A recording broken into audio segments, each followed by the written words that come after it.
আসসালামু আলাইকুম। সবসময় বিতর্ককে এড়িয়ে চলুন। বুদ্ধিমানরা বিতর্ককে এড়িয়ে চলে। বিষয়টা খুলে বলি, দেখা যাচ্ছে কারোর সাথে আপনার ১০০ টাকার জন্য ২০০ টাকার জন্য বাড়াবাড়ি হলো, এটা এমন পর্যায়ে গেল, এটা হাতাহাতি হয়ে গেল। হাতাহাতি থেকে এমন পর্যায়ে গেল, কোর্ট কাছারি মামলা অনেক দূর এগিয়ে গেল। দুজনেরই অনেক টাকা লস হয়ে গেল, দুজনেরই লুজার হয়ে গেলেন।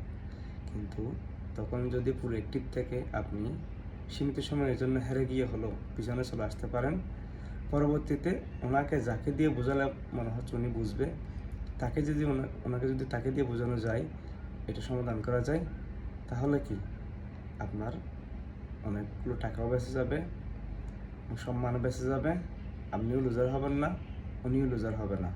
দুই পক্ষের জন্য কি মঙ্গলজনক। তো বিতর্ক সবসময় এগিয়ে চলুন। সীমিত সময়ের জন্য হেরে গেলেও পার্মানেন্টলি আপনি জিতে যাবেন। ধন্যবাদ।